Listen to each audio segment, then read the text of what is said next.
Okay, so let's start our discussion today. Actually, not really a discussion, but majorly my presentation. And our focus today is on the analysis of L4M8 November exam.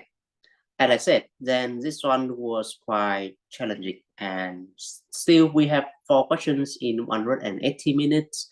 But the question here tend to be they tend to appear the first time in L4M8 exam, and it is not the typical thing that you learn from study guide. Sometimes you don't have much information from study guide, but instead you need to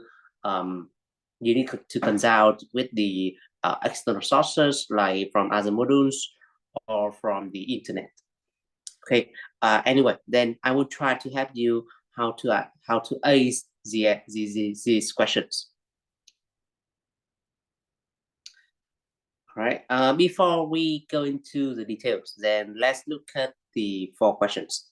With the questions, then I often collect from my student who also attended the exam, and according to their memory, okay, maybe not really specific or very precise, but at least they know what area were asked in L4M8 exam.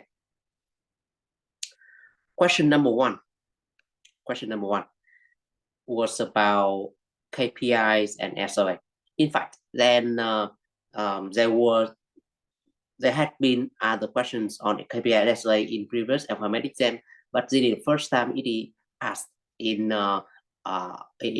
question number 1. Normally, KPI and SLA are asked in question number 4 about sustainable, ethical, and responsible KPI SLA. Here, they want to ask us about which kind of KPI should be used for specifically for a material supplier KPI and SLA. So the second question focuses on sourcing, and particularly it focuses on 2 activities in sourcing: supplier identification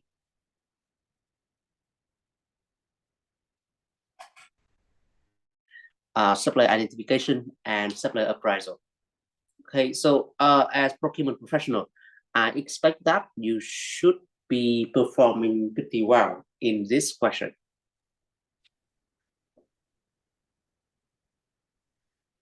Question number 3, it is quite familiar to anyone, to L4M8 student. Yep, I have some voice, I have some noise.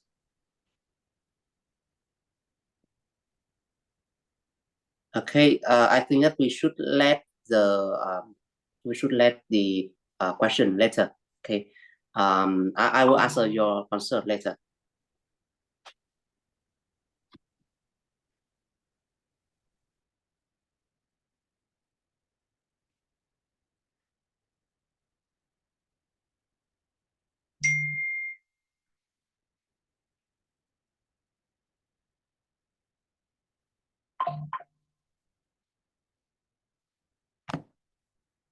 Let's come back. Question number 3 about decommissioning process. This is the one part of whole life asset management, and this question asked about the definition and the process for decommissioning. In fact, if you look at the study guide carefully, then you can easily find the part of this. We have a process with 4 steps.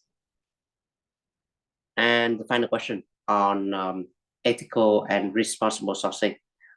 It asked about potential changes, some options, some alterations to the sourcing activities to achieve the sustainability goals. So every question here from 1 to 4, they always have a scenario.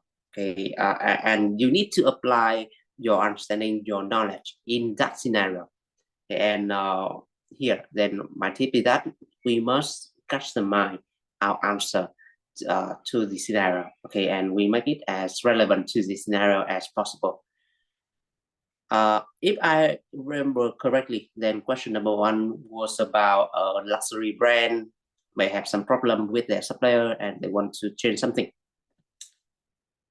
Okay, question number 2 is about a printing company who may want to seek for like ink supplier. Okay, internationally, they may seek international supplier for this. Question number 3, I'm not sure, but also there's also some kind of company and they need to decommissioning some kind of capital assets. And question number 4 was about fast food chain, fast food restaurant, and they need to improve their environment footprint. Okay, so that is some overview of the 4 questions in previous exam. And now let's look at the details.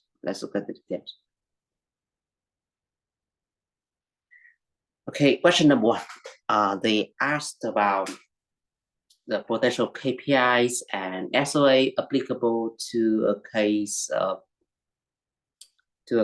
luxury brand who may want to improve their supplier's performance.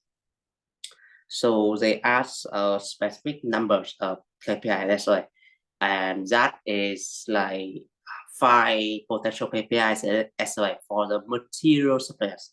So this is a direct expense, and we need to manage that carefully.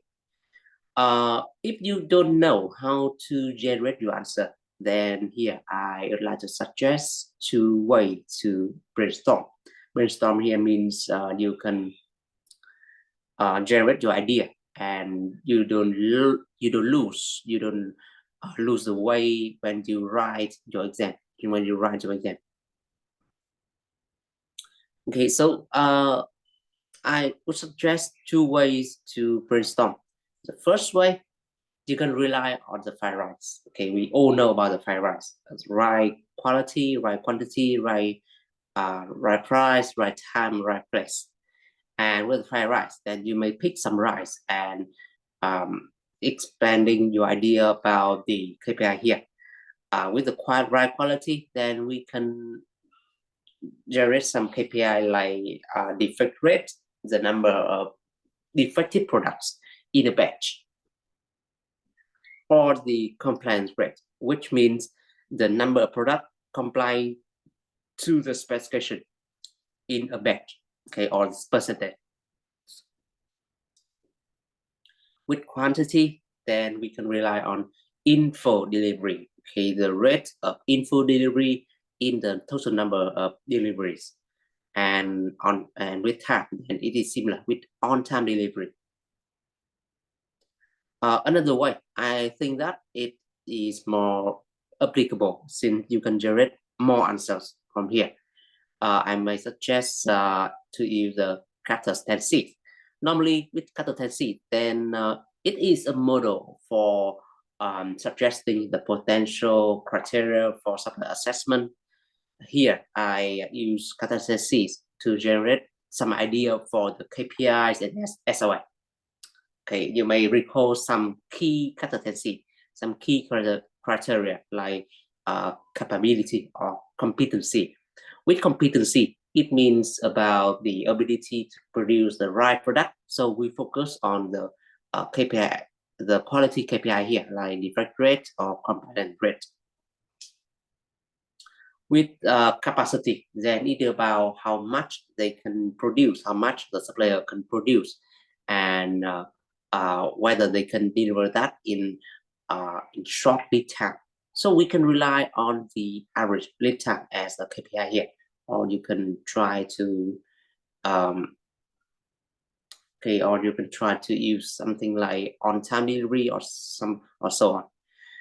We have many options, so pick your own choice. And as long as you can explain yourself, then your option is good.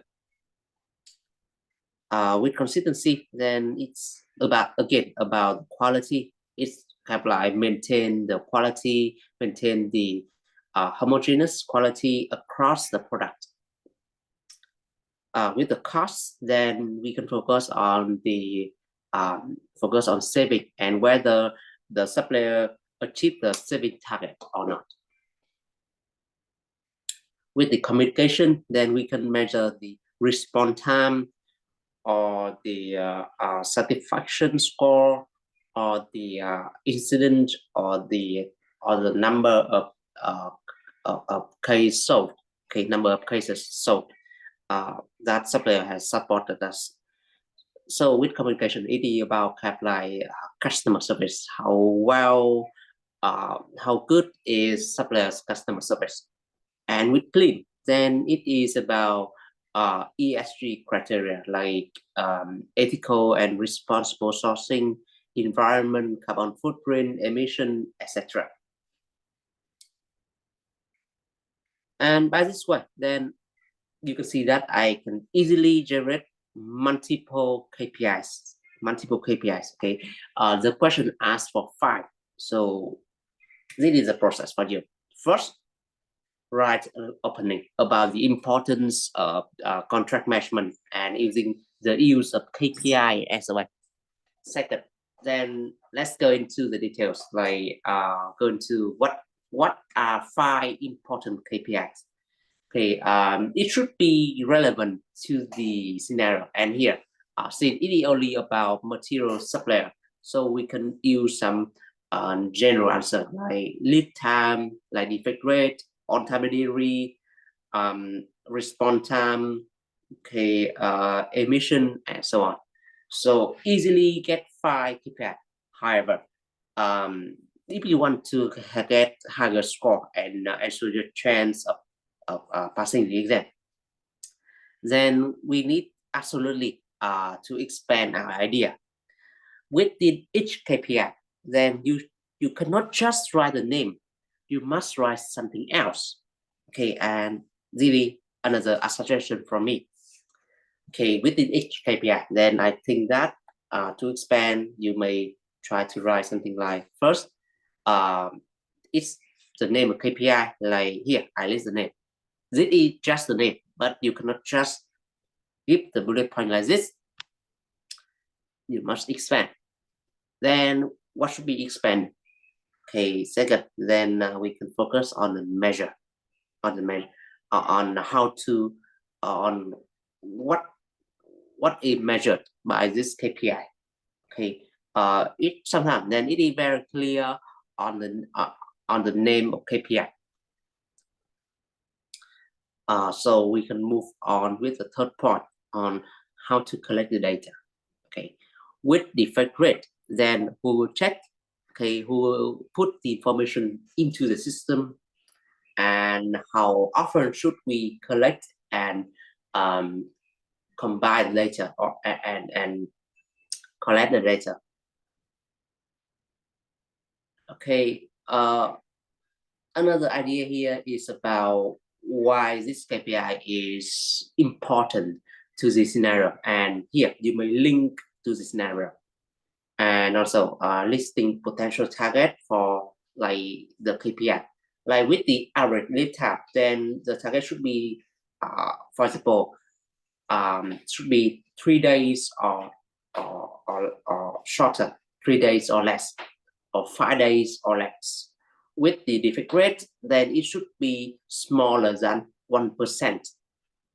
Smaller than 1%. Okay, with incentive system, with other idea like incentive, then it kind of like when the supplier achieve the target, then we may have some kind of incentive to them, like bonus payment, or we may have some disincentive to the poor performance, like service credit or so on. Okay, so by this way, then you may easily expand your answer, and it doesn't just contain some kind of bullet points, but develop into a full essay, full paragraphs with very lively examples and very well articulated writing. Let's go on with the second question.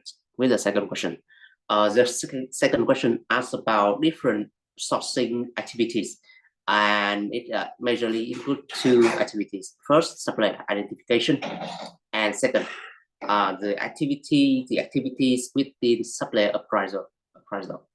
Okay, so with identification, then you can open the study guide. They have very specific instruction there.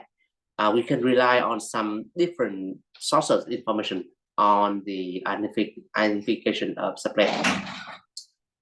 We can rely on existing relationships based on our database and our interaction with previous suppliers. Okay, by this way, then we can have the pre-qualified supplier, and we can have the confidence in their ability, and also deepen the trust and relationship between supplier and the buyer. But if your current supplier doesn't offer the thing that you want, then you may search on the internet. And by this way, then you may find new suppliers, or the suppliers of very rare item, rare product, okay, or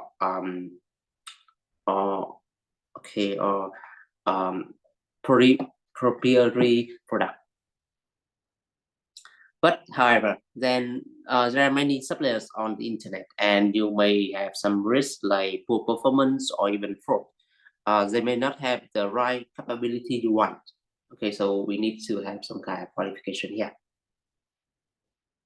The third way to know the supplier is through the trade show.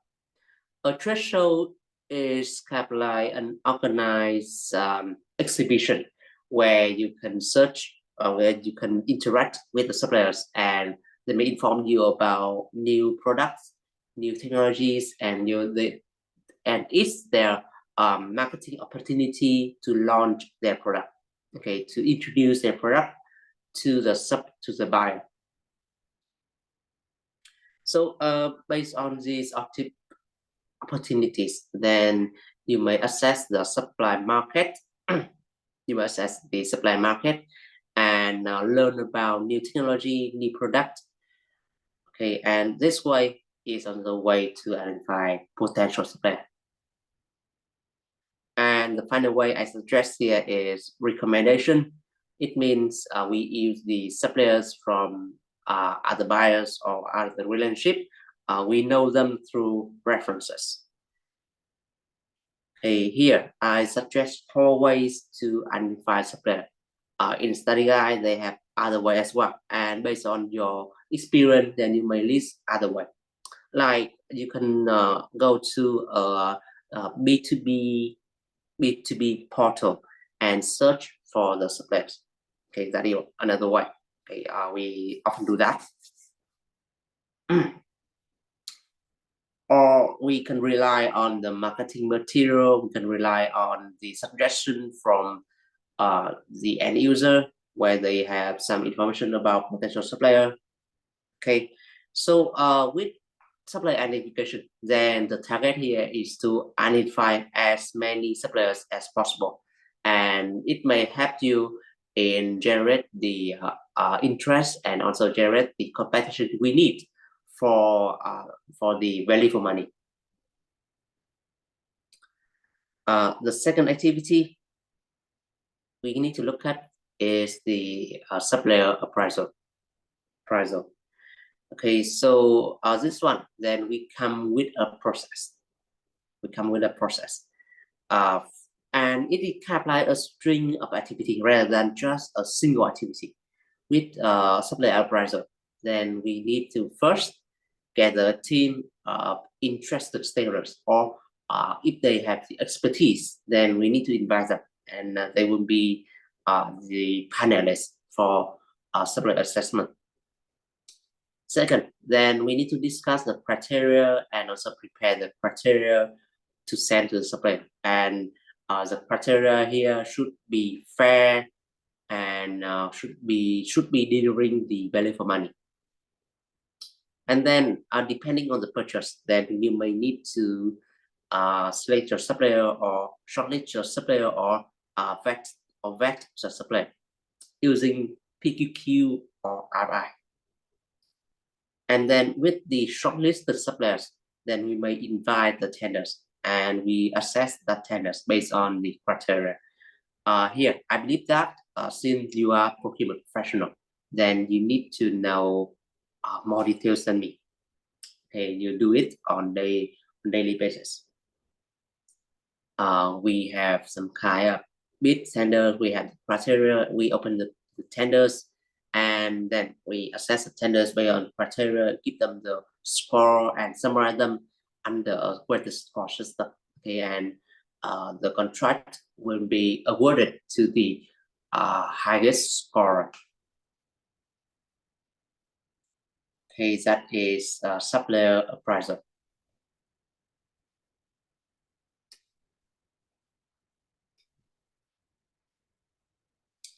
The third question is on decommissioning and disposal. Sorry, on decommissioning only. The first part asking about decommissioning. So first thing, with decommissioning, then it means a process for disassembly a product, an assets, and we sort the parts, and also we try to recycle the parts, the parts of the our assets. Decommissioning happen at the end of the useful life of our product, and at the beginning, then we have commissioning, and then at the end we have decommissioning. Okay, it is kind of like disassembly, sorting them, okay, and process them. This process has 4 stages, 4 steps. First, prepare. With prepare, then we set the objectives, we plan different steps and also the timeline for those steps, mobilize the resources, and also mobilize the stakeholders. This one, the whole process, this one, like it looks like a project management, and in fact, it is a kind of project. It is a kind of project, and it requires a lot of coordination between procurement and other stakeholders. So the preparation is very important. We set up the plan, we set up the objectives, and we mobilize the necessary resources for this project. Second, then after we have a plan, then we execute that plan.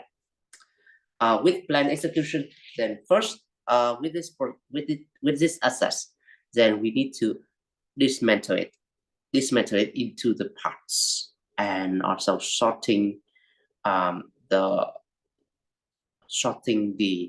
parts in order. Like we need to categorize them based on their based on the hazard, or based on their characteristic, or based on the recyclability, the ability to be recycled.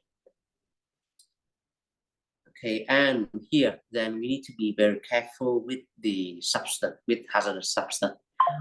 Depending on scenario, with each scenario, then we have different kind of assets, and different kind of assets may have different kind of substances, different materials, and different implication to the environment. Okay, so step number 1, prepare. Step number 2, dismantling. Step number 3, processing, like sorting them, classify them. Okay, and finally, then we approach to the disposal. With the parts, with mechanical parts, or with electronical parts, they can be reused or resell or resold for money. Okay, reuse, recycle, or resold, depending on the case. And with hazardous substance like waste oil or other chemicals, then we need to contract a supplier to handle that substance, to handle those substances. here, then we need to dispose them with care, and especially to select a supplier qualified for that job and ensure that they did their job, they do their job correctly and doesn't have any negative impact on the environment. Okay, so this kind of process is relatively simple, and I believe that once you look at this content, then you can remember and write that in your exam.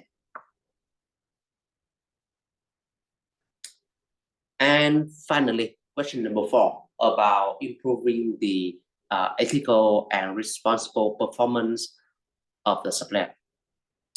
So before I go into the details, then I would like to reintroduce the content of this scenario. We have not so big fast food chain. It majorly sells something like burgers and fried chicken.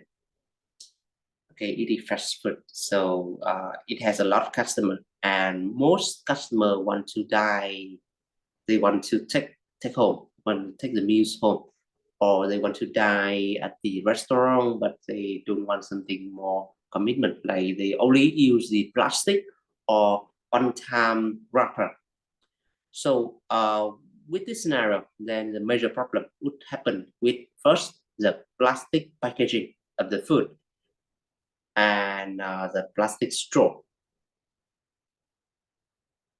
Second, then at the restaurant, then they have a lot of waste, like the wrappers or the food waste from customer. And the thing is, they don't classify the waste and put all the waste into one bin,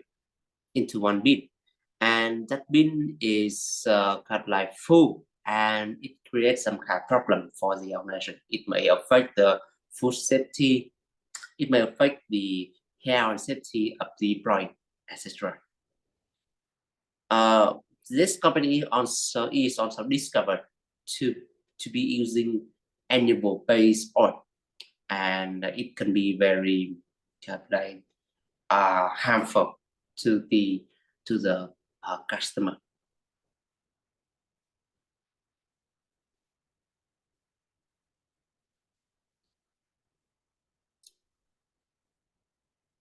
Okay, another problem is that when this restaurant chain get the delivery from supplier, like from poultry supplier, the driver tend to be very reckless, and they tend to drive a big truck on delivery.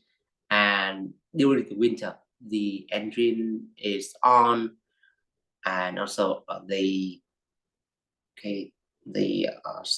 on the engine, and also maintain the light during the winter, and that could lead to very huge carbon emission and energy consumption due to the car or the truck is left turning the light on. And the question is, you need to suggest five changes to sourcing options that can be applied here, so that this company can improve their sustainable performance. So to do this question, then again, I categorize what are the sourcing options and what can be done to change these options. You can rely on the CIPS procurement cycle here, from stage number 1 to stage number 8. Okay, from defining needs to bid tender evaluation, they are all sourcing. So when we talk about the change in sourcing option, then we talk about the change in those steps, like what we need to do exactly in each step to deliver the best result. Of course, there are some steps, there are some stages that is not quite obvious for you to write. So I picked some relevant stages, like first with the defining needs and specification, then we can try to reduce the waste by using the specification for more environment-friendly packaging material, or we can try to use the biodegradable plastic or biodegradable straw.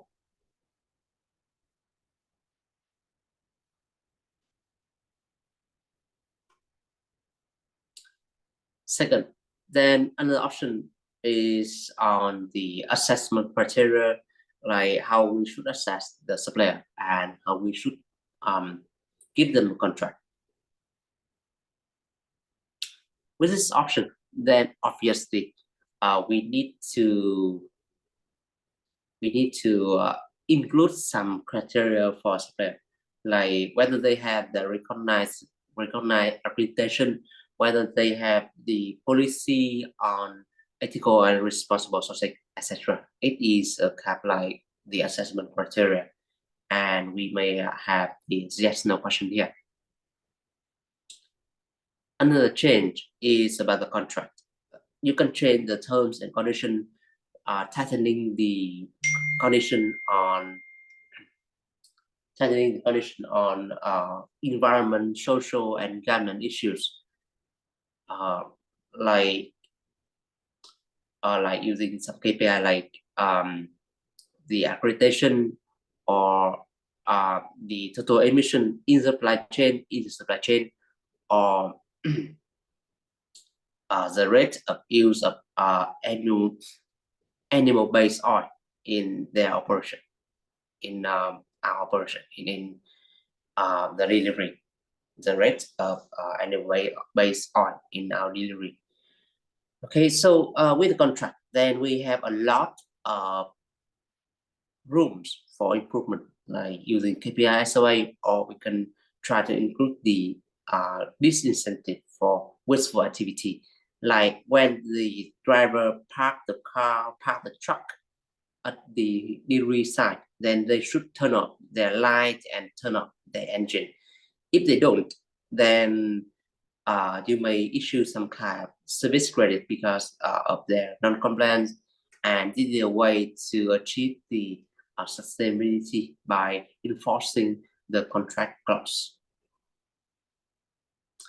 And finally, with other issues, then I think that we can try to have some discussion on sourcing here. Like we may focus on stage number 2, on make and buy or market analysis here. Then with sourcing strategy, then I like to focus on 2 ideas. First, decide on make or buy on the classification of waste, like whether we should ask our operators, ask our restaurant staff to categorize the trash bin and deliver that to landfill or deliver that to recycling factory. With other issue, then absolutely, especially when the problem is kind of like it requires an expertise, then we may need to contact and sign contract with suppliers for processing the waste or for the disposing the assets. Okay, so this is question number 4 about potential sourcing option that you may use in a scenario. And with sourcing option, then we need to look at from state number 1 to state number 8, and don't look beyond the post-control one. Okay, so anything change to sourcing may have the impact on the contract and on the supplier performance. Okay, that is the final question I analyzed today. Okay, and it's time for you to write your question. Okay, I see that there are 3 more matches.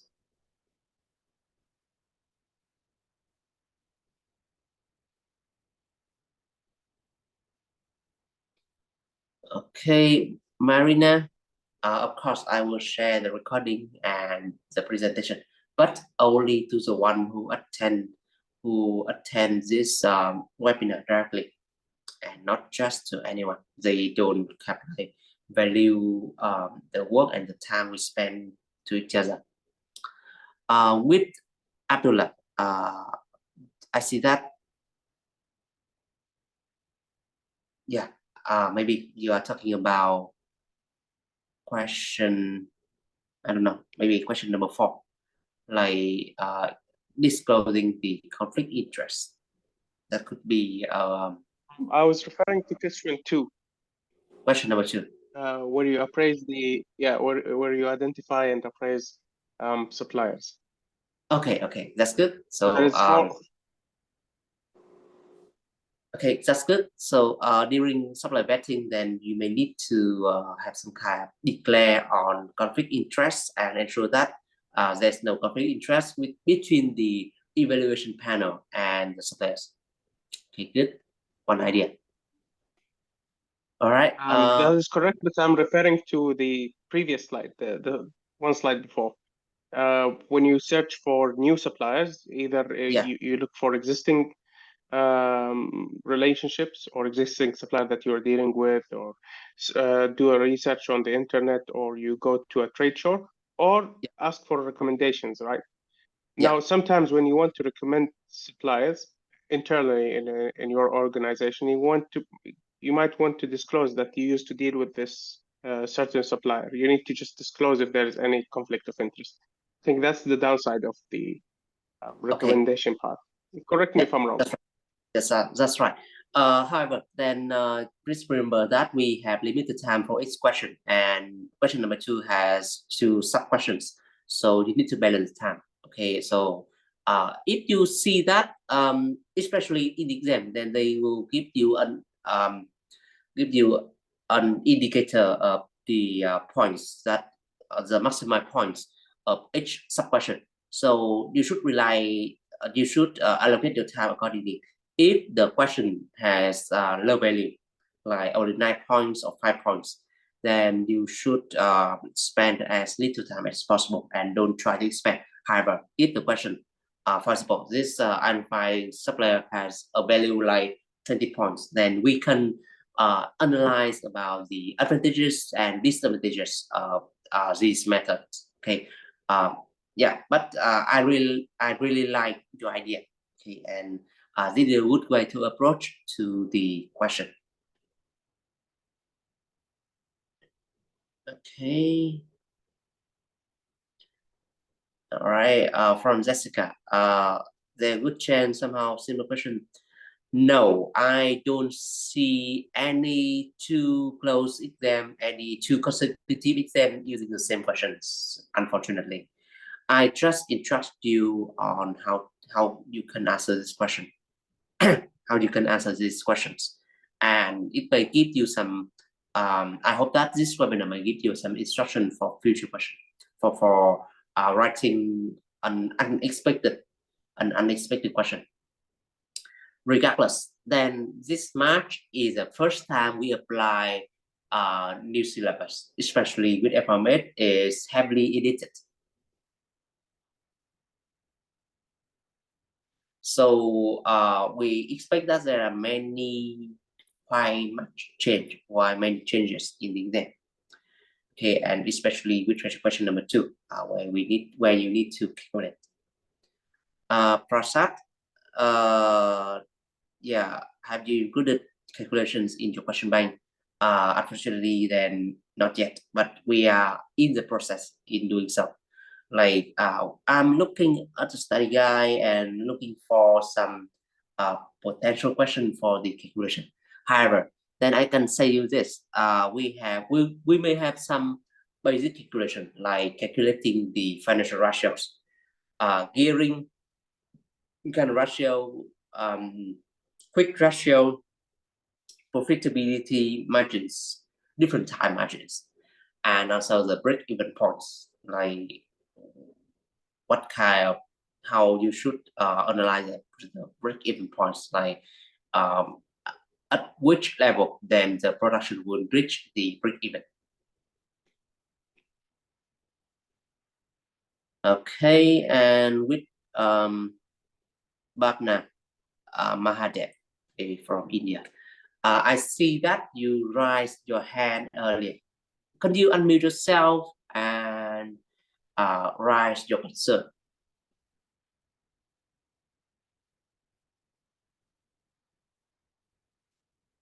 Okay, while waiting, and I would like to answer another question. Oh. Hello?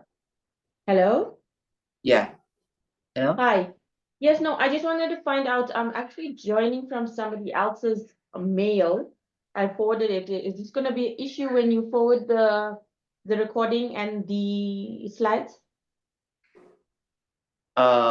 No, actually, but this is our work, so I hope that you can respect and not share it to a public. For to some friends is acceptable.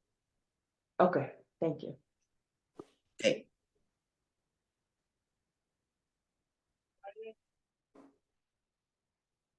All right. Any other question? We are in the progress in updating the exam, and I already include some questions, some potential questions from the study guide in my new in my enemy question bank. However, then they could ask other questions as well. So I'm looking for potential questions. Okay, by reading the study guide, by looking at the details. Okay, and we may need to include new question here.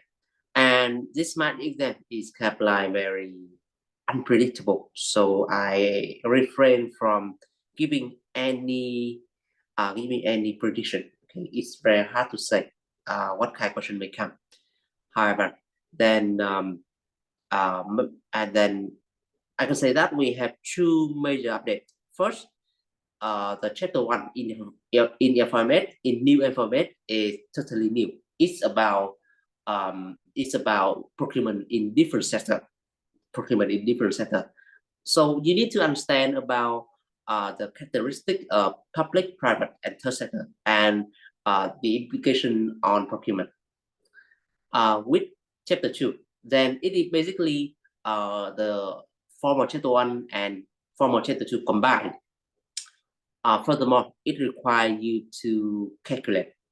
When we have a separate part on calculation, like the part 2.3 in the study guide. And the calculation here will focus on the financial ratios and on break-even points, break-even analysis. So you need to review that, okay, very closely. Okay, you need to understand every financial ratios, and you need to understand how to get the break-even point, how to calculate the break-even point. Okay, so that is my advice.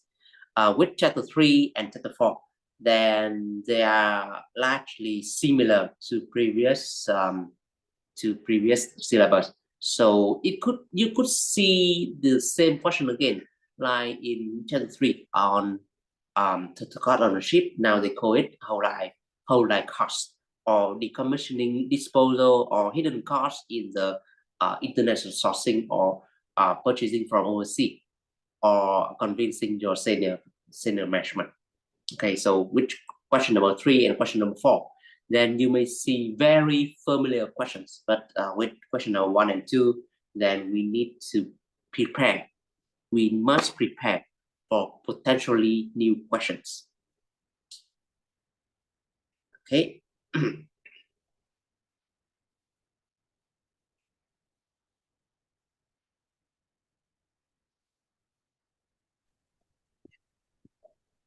Sorry, can I ask you something? Is there any different? So the textbooks that I have, that is from last year. So do you have to purchase a new textbook then, or would it be okay to use the same one? No, you should purchase a new one, actually, because I don't recommend the same for other modules like L4M2 or L4M3, because L4M2 and L4M3 don't have much change.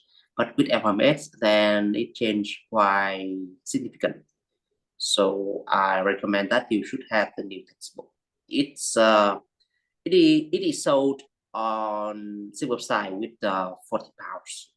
So I think that you can afford that. Okay, or you can seek other used book from the community. Right. Okay. Thank you.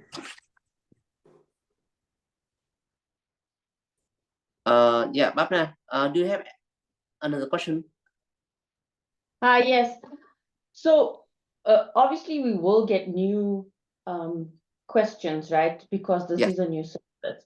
But what I wanted to know, what is the best piece of advice that you could give that we should, to make sure that we answer wholly and we answer the question to the best of our ability? What tip would you give us when we considering the question, whatever it may be? Yeah, so I may suggest you to take some kind of like learn how to structure your answer. Okay, this is first thing when you see a question in CIPS exam. Okay, I would like to show you in details. Okay, how to structure your answer.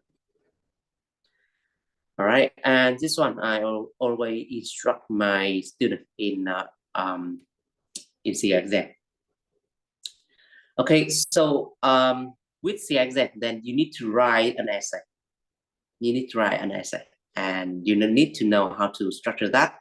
Regardless of the part, like if you know it, then you may write longer. But if you don't know it, then how you can develop your idea? Okay, then I would like to suggest a way. Okay, anyway, then first you need to have an introductory text to your answer. Okay, whatever they ask, then just introduce something. Like in the exam, they may ask you like the characteristic of public procurement. Then you need to explain first what is public procurement, and then you may try to recall your point. Like public procurement need to follow a lot of regulations. They have very strict regulations. They use a public fund, therefore they must have the public accountability. Okay, they are the main points, but you need to develop your main point into the full paragraph. And you can do that by using the method known as 7.1H by asking question. Here, with this method, then you break the big problem, the big idea, into smaller idea. And for each small idea, then you develop a sentence. The 7.1H stand for what, where, how you get it. The question word in English: what, when, why, where, who, which, and how. Okay, that is separately. Okay. It may take some practice to master this, but anyway, then it is an instruction. Whenever you hit the wall during the exam, okay, you may have some idea, like you may describe, you may explain about the process of decommissioning. Okay, you may write something like dismantle the assets, but you don't know how to deal with that. You may ask yourself some question: who will do this? Does procurement do this? No, absolutely. We need to hire some operators or some professionals to do this, especially when the asset is difficult or it has very it is technically complex. Okay, who does this? Second, how can they do it? Okay, it is kind of like a technical problem, but we can say that they do it by disassembly the product gradually, maybe, and we need to hire some kind of competent supplier to do that. Okay, next question: when they should do that? Okay, they should do that after we have the plan. Right? You see that? You see that when we break when you break the idea into smaller questions, then you may develop a very complete answer. Okay, thank you so much. Yeah. Okay, I hope that you can practice that. It may take some time to practice before you can master and use it with ease. Thank you very much. Yeah, okay, you're welcome.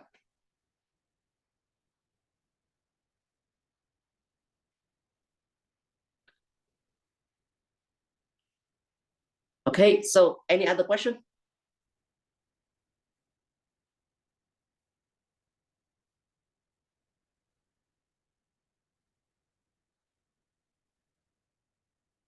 Right, so I think that we can conclude our session here. You will get my recording and presentation to your email, and I have the list of participants today, so nothing needs to be done. All right, so I hope that today then you get some valuable information, and it may help you in March exam. I hope that you can prepare for something unexpected. Okay, this is the new exam, so brace yourself. I need to say that. All right. Thank you very much for joining me today, and we regularly organize webinar to give the advice to students, and I hope that through these webinars, then we can improve your performance and help you achieve your dream of being an MC, of being a procurement professional, recognized procurement professional. Okay, so we need to say goodbye here. See you in other webinars. Thank you. Bye. Goodbye.